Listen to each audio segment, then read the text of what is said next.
We are ANN, and this is Planet Talk.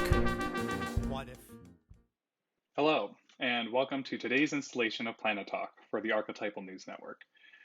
Today is Wednesday, March 31st, 2021, and I am Chris McNulty, your Wednesday anchor.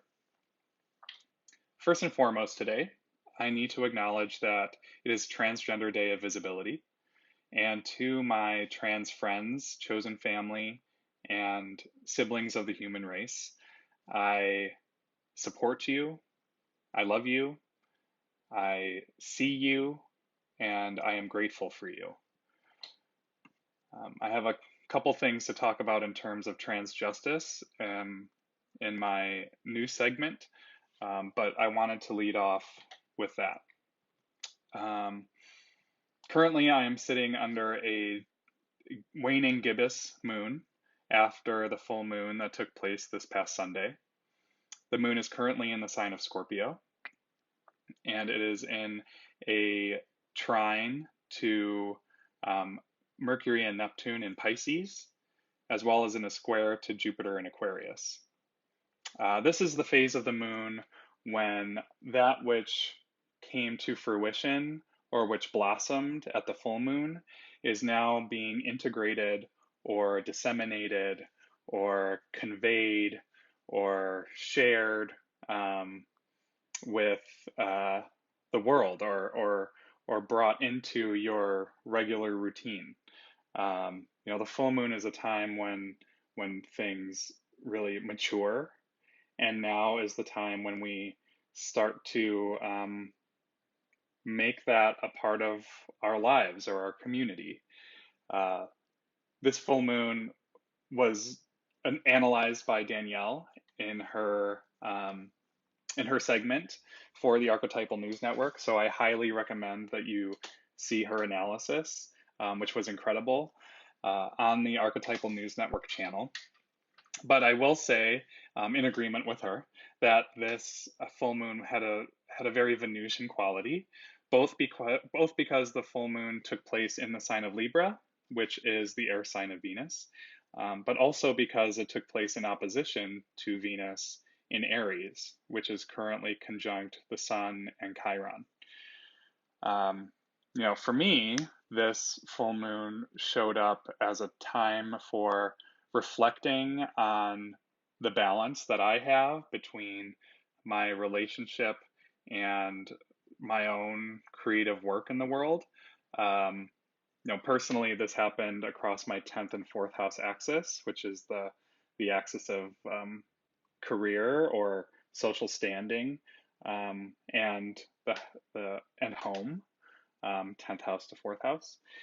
And just to share a personal anecdote, I've been working from home for the past 5 or so weeks, which just doing a temporary job for a professional astrologer working as their personal assistant. And it's the first time I've ever worked from home like this. It's been a challenge, but I've also been learning a lot. But one aspect of working from home that I've discovered somewhat challenging is finding the balance between being with my boyfriend who I live with and spending quality time and really sort of relishing in our relationship, and needing to carve out time and space at home to work and to get things done. And this full moon for me was a time of reflecting on that, and how sometimes personal creative projects can be opposed to that sort of creation of relationship. That when you're working on your own things, especially Sun Aries, when you're working on your own things individually and trying to move forward without necessarily thinking about other people's needs and how other people are relating to what it is that you are doing, that you can sort of keep other people can kind of be in your blind spots when you're so focused on what it is that you want to do. And then on the flip side of that, if you spend sort of too much time relishing in relationship, you sometimes can't move forward with your own individual um, projects or your own individual goals.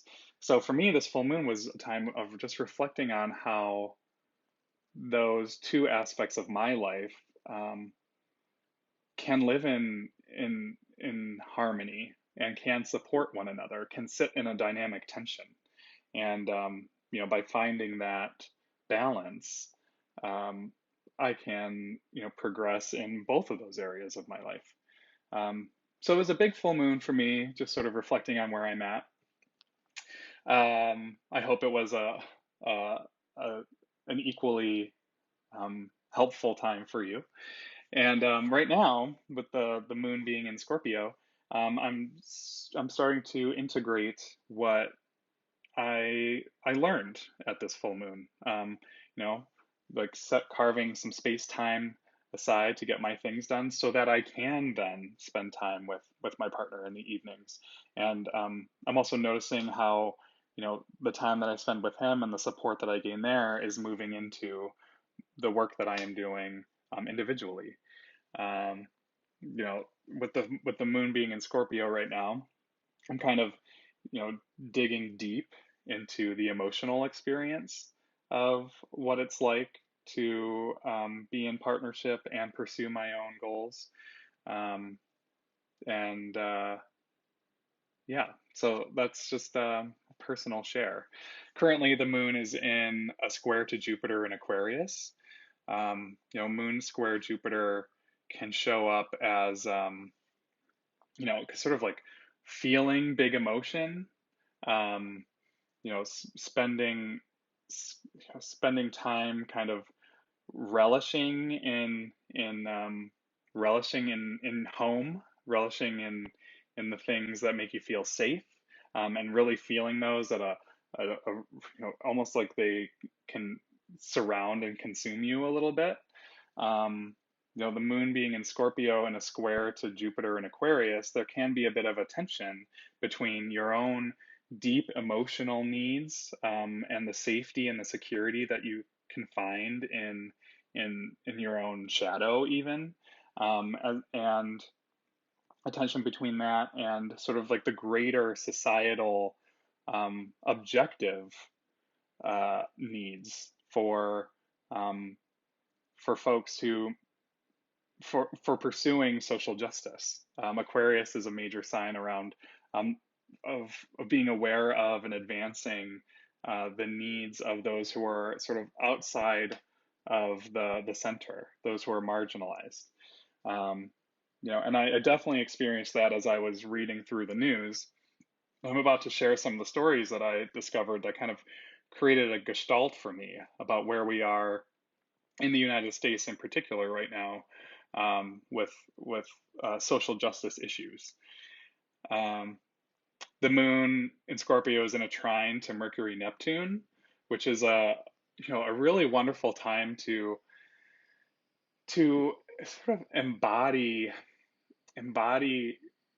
spiritual ideas and thoughts. Not necessarily to articulate them very well, but to kind of sit in the symbolic and mythical waters of experience, to realize that I am here as a physical being and I have physical needs, but I also have these spiritual needs, and that those can work together in a really cohesive and symbiotic way. And that, when I am nourishing my symbolic mind, my spiritual mind, my connection to the cosmic mind, um, that is supporting my body just as much as the food that I eat, the exercise that I get, um, and things along those lines. So, I'm simultaneously in this sort of in the space of being aware of being having my consciousness very expandedly aware, expandedly. Um, my consciousness is very aware of social injustices. I'm finding that with Jupiter in Aquarius, but I'm simultaneously in the space of sitting in the the the cosmic mind and the embrace of the cosmic mind. Um, so that's a little bit about the moon. Um, so I'm going to dive into some of the news that I came across in my preparation for today's segment. I'm going to share a number of different stories that are currently being played out, and then I'm going to look at the archetypal astrology of that is surrounding those stories. So as I was, just kind of scrolling through the news and picking out things that sparked my curiosity, um, I noticed that there's a lot happening right now around um, justice for marginalized identities, and it's always happening. Of course, like the fight for social justice is never ceasing. It's happening in communities, in on the national scale at all times. But I was really sort of struck by the number of stories that are currently happening that are bringing this into our awareness. Um, so one story that I came across, and this was on a number of different sites, but the one that I pulled from was on CNN, that currently there are 28 states considering anti-trans bills. Tennessee, Alabama, and Mississippi have already had bills, anti-trans bills signed by their governors. Um, there are two different types of bills that are being advanced right now. One is specifically about trans girls participating in um, girls' sports. And those are the ones that passed in Tennessee, Alabama, and Mississippi, preventing trans identified girls from participating in girls' sports. And then the other, which is, um, you know, a bit markedly more dangerous for trans youth, um, is that there are a number of bills that are being advanced that would prevent trans youth from accessing gender affirming healthcare. Um, and the deputy director for trans justice at the ACLU said that there have never been this many bills targeting trans youth voted out of community and then making it to the floor. This has been a significant part of their work at the ACLU for the past 6 years, and they've never seen anything like this. So it's a big story taking place that a number of states are trying to prevent trans individuals um, from living lives that are, equal to their cisgender counterparts, as well as a number of bills that are being advanced to prevent trans folks from accessing life-saving health care. While simultaneously, while that is all happening, sort of on the flip side, Rachel Levine was recently confirmed as the Assistant Health Secretary, as the first trans identified person in in the executive cabinet. So there are some major advances taking place on the federal level with this individual who was just confirmed, but a lot of um, a lot of anti-trans legislation that's being developed in the states.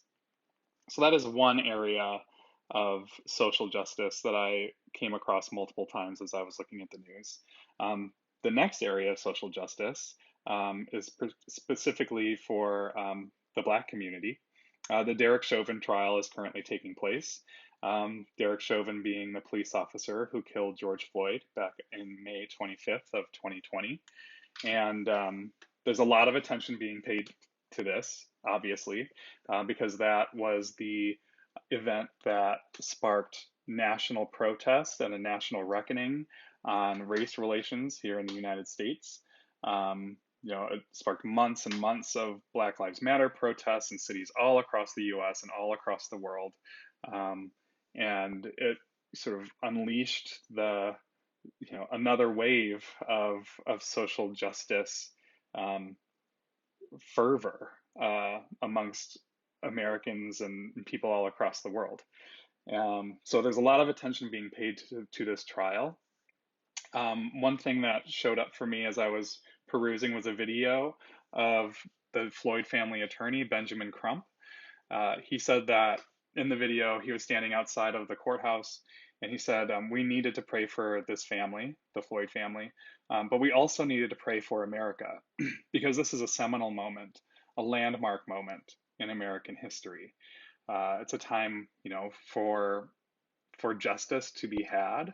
I also notice a lot of my activist friends, talking about how, by how using the criminal justice system, which has been historically um, racist and how it has operated, using that system to find justice for a person of the system uh, is can be somewhat contradictory, right? Like, will sending Derek Chauvin to prison be a part of bringing down the prison industrial complex? How do we find justice? How is justice going to be found here? How are we going to create justice in this moment? So those are questions that have come up for me. But a lot of national attention is being paid to this trial to see what the outcome of this trial will be. And depending on that outcome, we may see more activist action arise. We may see more protests. Um, it waits to be seen while that trial is in process.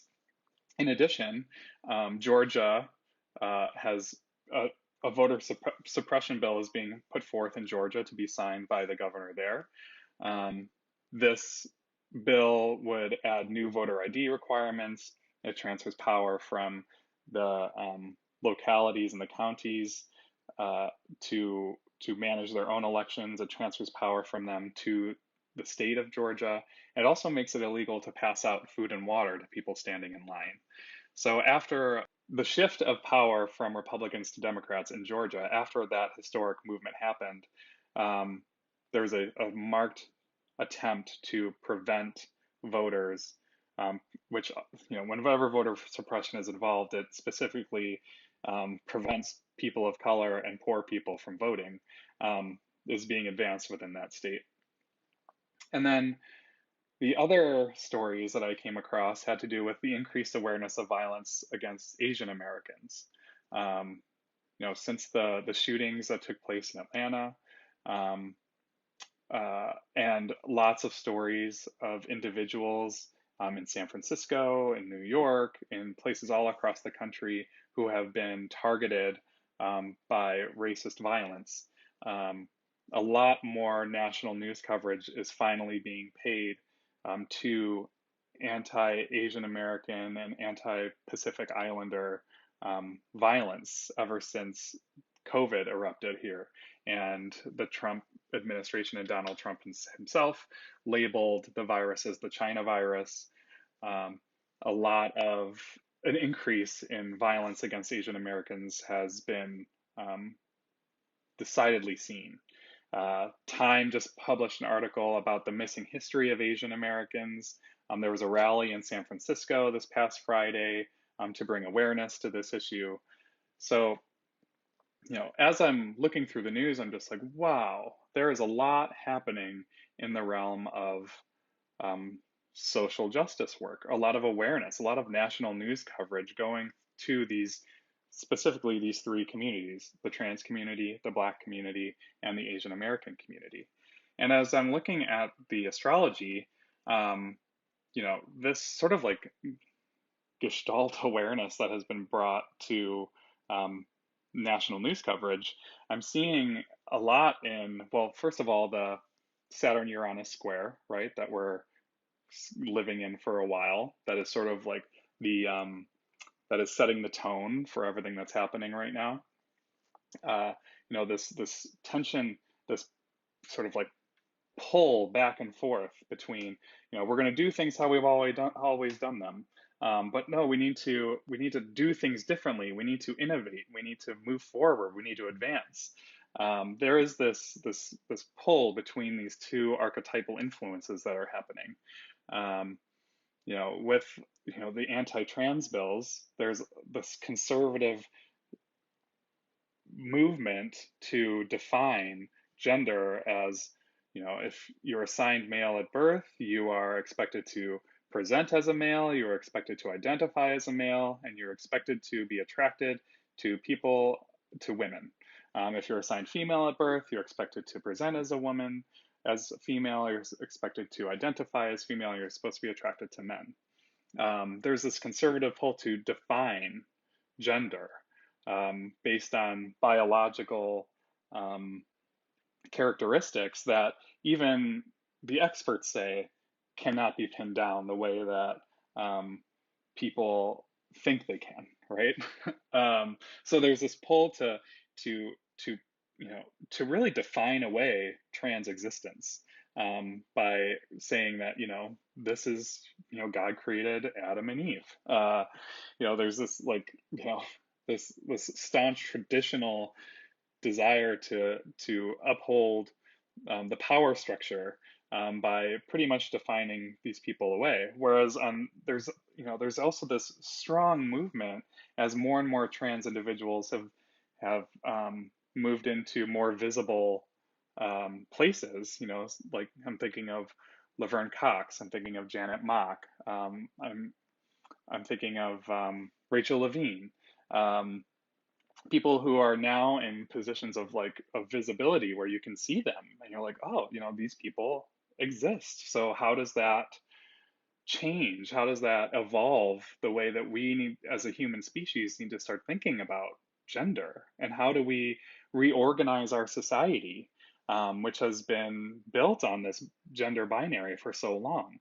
Um, you know, the Saturnian pull to keep things as they are and the Uranian push to move things forward is definitely evident in those stories. Um, you know, and so yeah, so that is sort of the overarching archetypal relationship, right? But in terms of these stories around um, social justice movements for trans folks, Black folks, Asian American folks, I'm seeing specifically, since these are all stories that are happening concurrently at the moment, this Venus Sun Chiron conjunction in Aries. Venus is how we relate to one another. Sam Reynolds, who's a well-known astrologer, was on the astrology podcast back in June talking about race relations and astrology. And he had a conversation with Chris Brennan, and they were talking about an article that Nick Dagan Best wrote relating periods of Venus retrogrades to periods of racial unrest.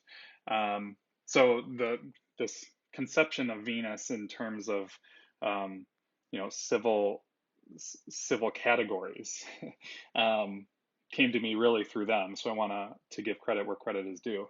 But the Venus Sun Chiron conjunction to me has to do with shedding a light on our relationships with one another. Like, how do we define who is in our in group and who is in our out group? How do we relate to one another across difference? How do we decide who is a person like me and who is not a person like me? Who deserves to have an experience that is, you know, part of the American dream, and who does not? Um, you know, Sun Venus is really shedding a light on that. What are our relationships? How do we love people who are not like ourselves? How do we reach across boundaries and touch the other? Um, and then with Chiron there, like, what is the wounding around that? And how do we turn the wounds of the past into um, ways in which we can heal one another? How do we, move outside of the system that the way that we've always been doing things, and um, try something that will heal these deep-seated wounds that are a part of our society.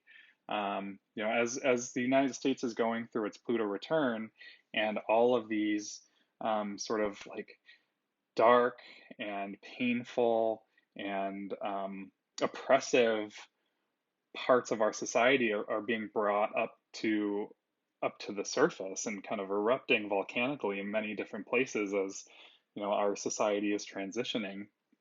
How can we turn our pain, our collective pain, and the individual pain of people who have experienced this oppression for so long? Um, how do we just stop doing the same thing over and over again? Um, hmm.